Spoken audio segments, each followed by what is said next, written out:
కాళ్లకు చెప్పులు లేకుండా నడిచేవారిని ఇప్పుడు వేళ్ల మీద లెక్క పెట్టవచ్చు. ఇప్పుడు ఇంట్లో కూడా చెప్పులు వేసుకుని నడిచేస్తున్నారు. కాళ్లకు చెప్పులు లేకుండా నడిస్తే ఎన్ని ఆరోగ్య ప్రయోజనాలున్నాయో తెలుసుకుందాం. పొత్తి కడుపుపై ఒత్తిడి కలిగి జీర్ణక్రియ సక్రమంగా ఉంటుంది. చిన్న చిన్న రాళ్లు పాదాలకు కుచ్చుకోవటం వల్ల పాదాలలో రక్త ప్రసరణ పనితీరు బాగుంటుంది. పాదాలకు చెప్పులు వేసుకోకుండా నడవటం వల్ల రక్తపోటు కూడా అదుపులో ఉంటుంది. పాదరక్షలు లేకుండా నడవటం వల్ల శరీర భంగిమలో తేడా లేకుండా సరిగ్గా ఉంటుంది. చెప్పులు లేకుండా భూమిపైన నడవటం వల్ల సహనం కూడా పెరుగుతుందని చెబుతారు. మనిషి పాదాల్లో 72,000 నరాలు కొనలు ఉంటాయి. చెప్పులు లేకుండా నడవటం వల్ల ఈ నరాలు చురుగ్గా ఉంటాయి. మన శరీరంలో ముఖ్యమైన భాగం. ఈ పాదాలు ఆరోగ్యం గురించి తీవ్రమైన ఆరోగ్య సమస్యలు సంకేతాల్ని ఇస్తాయి. కొన్నిసార్లు పాదాల్లో కనిపించే లక్షణాలు శరీరంలోని తీవ్రమైన వ్యాధులకు సంకేతం కావచ్చు. అందుకే ఆ లక్షణాల్ని నిర్లక్ష్యం చేయకూడదు.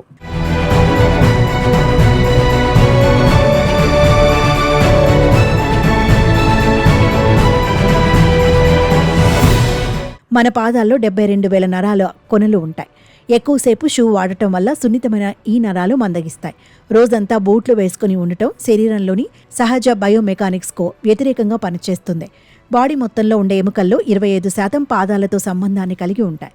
షూ వాటిని సహజంగా కదలకుండా అడ్డుకుంటాయి. దీనివల్ల మోకాళ్లు, నడునొప్పి వంటి సమస్యలు వేధిస్తాయి. ఈ మధ్యకాలంలో నిద్రలేమి పెద్ద సమస్యగా మారింది. ఈ సమస్యకు చెక్ పెట్టాలంటే చెప్పులు లేకుండా నడవండి. ఉత్తి కాళ్లతో నడిస్తే బాడీ రిలాక్స్ అవుతుంది. దీంతో త్వరగా నిద్రపడుతుంది. చెప్పులు లేకుండా నడిస్తే ఇమ్యూనిటీ కూడా పెరుగుతుందని నిపుణులు చెబుతున్నారు. ఇదంతా ఒకెత్తైతే ఒక నమ్మకం వెనక ఒక ఆరోగ్య సూత్రం కూడా ఇమిడి ఉండేలా జీవించే గ్రామం ఒకటి మన దేశంలో ఉంది.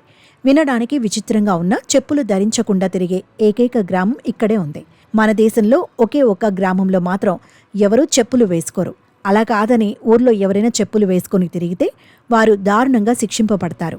సాధారణంగా మన సంప్రదాయాల ప్రకారం ఏదైనా పవిత్ర క్షేత్రాలకు, ప్రదేశాలను దర్శించినప్పుడు చెప్పులు బయట వదిలి వెళ్లడం పూర్వం నుంచి ఆచారంగా వస్తోంది. కేవలం గుడికి వెళ్ళినప్పుడు మాత్రమే కాకుండా మన ఇంట్లో కూడా చెప్పులు లేకుండానే నడుస్తుంటాం. కానీ ఓ గ్రామంలో మాత్రం ఊళ్ళో ఎవరూ చెప్పులు వేసుకోరు. కాదని ఊర్లో ఎవరైనా చెప్పులు వేసుకుని తిరిగితే వారు శిక్షార్హులుగా పరిగణిస్తారు. దక్షిణ భారతదేశంలోని తమిళనాడు రాష్ట్ర రాజధాని చెన్నైకి 450 కిలోమీటర్ల దూరంలో అండమాన్ అనే గ్రామం ఉంది. ఈ గ్రామంలో దాదాపు 130 కుటుంబాలు నివసిస్తుండగా వారిలో ఎక్కువ మంది రైతులే. గ్రామ ప్రవేశ ద్వారం వద్ద ఒక పెద్ద చెట్టు ఉంటుంది. దానికి ఊరంతా పూజలు చేస్తారు. ఇంతకు మించి ఎవరో గ్రామంలో చెప్పులు ధరించి వెళ్లడానికి అనుమతి లేదు. గ్రామంలో ప్రజలు చెప్పులు లేకుండా నడవడం వెనుక మత విశ్వాసం ఉంది. నిజానికి ఇక్కడి ప్రజలు గ్రామంలోని భూమి మొత్తాన్ని పవిత్రంగా భావిస్తారు. దానిని దేవుని ఇల్లుగా భావిస్తారు.